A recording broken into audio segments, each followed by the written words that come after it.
Times published a truly extraordinary banner headline after the election. Here it is. Democrats, students, and foreign allies face the reality of a Trump presidency. The clear implication was that many people the paper finds sympathetic remain shocked, even appalled, by the prospect of President Trump. It's virtually impossible to imagine such a Times headline after a Democratic victory. The paper's editor and publisher now saying perhaps Trump's sheer unconventionality led them to underestimate his support and promising to be fair.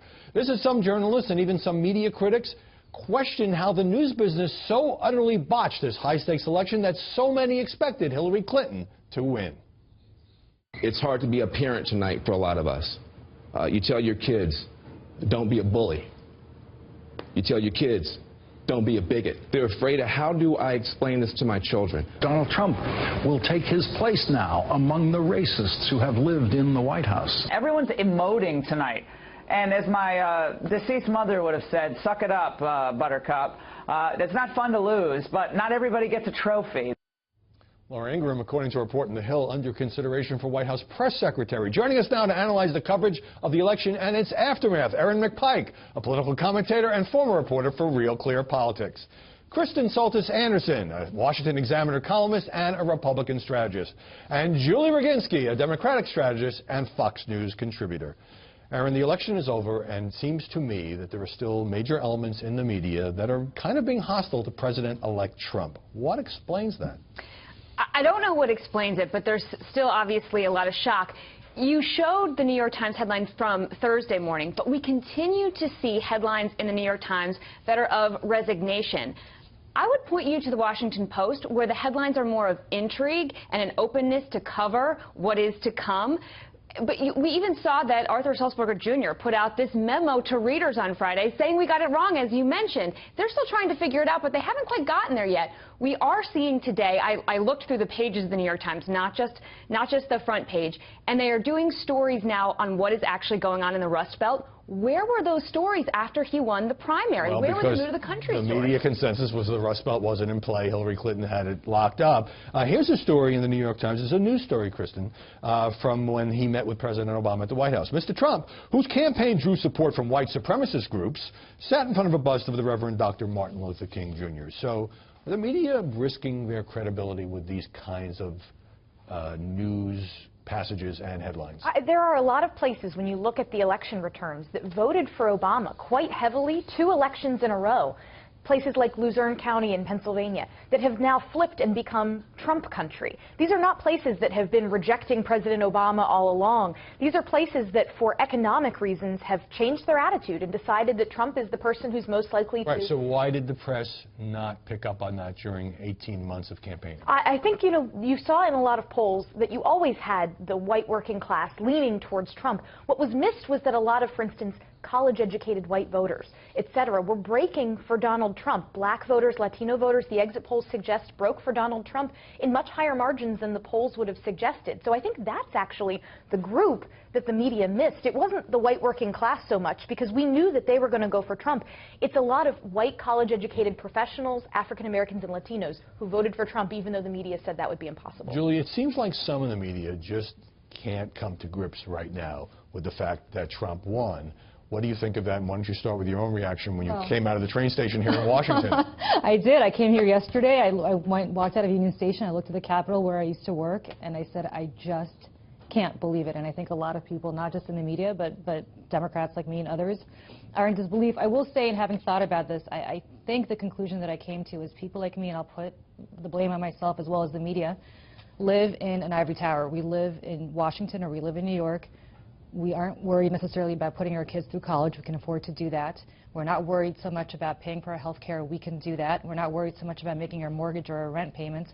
We can do that. What we have forgotten, to our own detriment, is that there are people who, whenever I went on TV over the last 4 years and said, but wait, the economy's getting better, look at these metrics, there are white working class voters, and not just white working class voters, but as you pointed out, Latinos and African Americans and others, who said, maybe on paper it's getting better, but I can't pay my mortgage. Right. You're saying it's great that more people are that have health care insurance thanks to Obamacare, which I've consistently touted, but I'm paying more and more out of my pocket for those premiums. And people like me forgot about those people. There's a phrase of that. Yeah. It's called out of touch. And Erin, let me play for you a question that I asked you just this past Sunday 2 days before the election. Aaron, a number of pundits came out 2 weeks ago, said this race was over, done, Hillary was going to win, who's going to be in her cabinet, no way Trump could pull this thing off. Was that, in retrospect, reckless?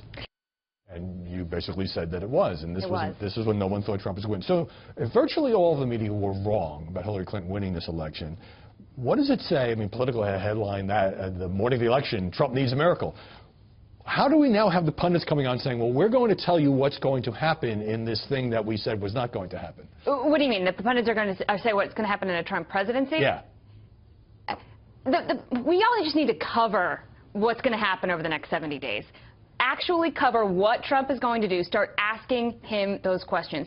Going back to some of your points, I think there was a laziness in leaning on polls versus actually covering what's going on in the country. You know, you and I, Howard, have talked for a long time about how many news organizations are shutting down bureaus and not getting out in the country. This is a moment for news organizations to go back and to reopen their Chicago bureaus and staff them up and actually go out into the country and report on what it is people are talking about and what they want. How about a bureau in Detroit? Sure. You know, and the journalists who tried to say, well, Donald Trump has a bigger path than people realize. We played a clip last week of Brian Williams on MSNBC sort of lecturing Mark Halperin, who wasn't saying Trump was going to win, but was going to say, here's how he could get to 270. You're being too optimistic. Well, it turns out Halperin was right.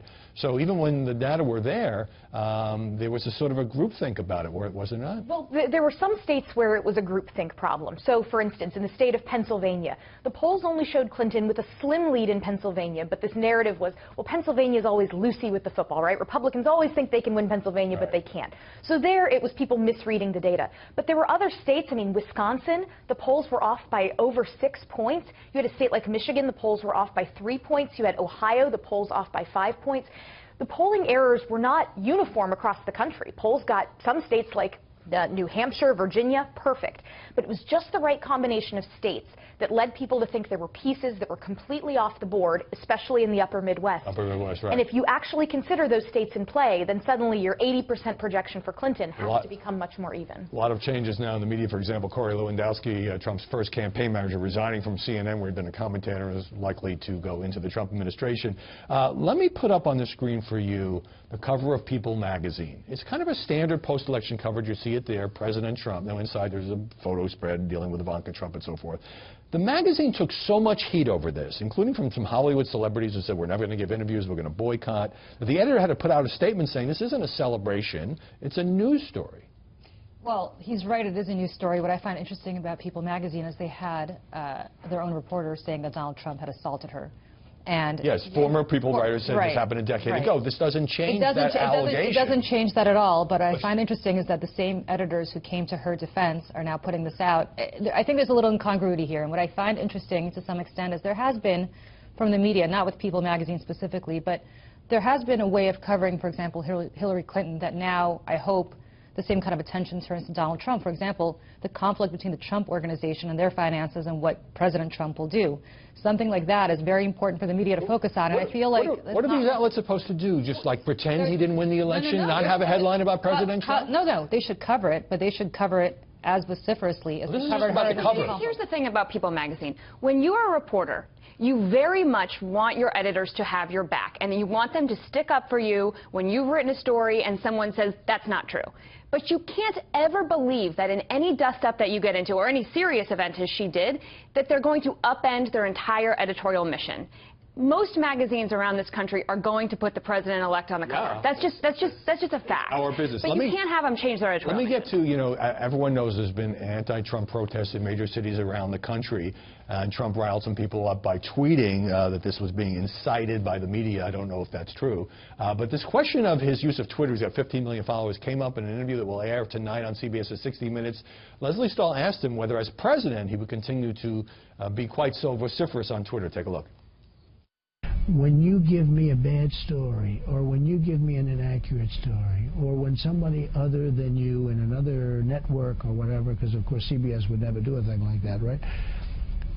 I have a method of fighting back. That's very tough. But you're going to do that as president. I'm going to do very restrained. If I use it at all, I'm going to do very restrained.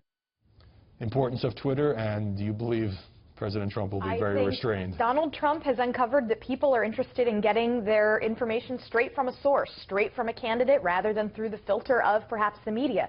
And I think, you know, a lot of the folks that are going to criticize him, and I may well be one of them for not being traditionally presidential, I think what we need to realize is that for a lot of people, traditionally presidential, being very restrained on something like Twitter, is not necessarily what they voted for, that the concept of what is presidential may well be changing. And Julie, this didn't last that long, because this morning, the real Donald Trump, at real Donald Trump, tweets, wow, New York Times is losing thousands of subscribers because of their poor and highly inaccurate coverage of the Trump phenomena. So he's back to whacking the media. Yeah, schadenfreude is what we all need from our president. Look, I think he has to understand that when the president speaks, markets are moved, foreign policy decisions get made. These are not things that should be done in a vacuum based on 140-character tweets that the president tweets out. You have to give a little thought and not in the middle of the night about tweeting out something that you're upset about. When the president speaks or tweets. Right. All right, let me get a break. Let us know.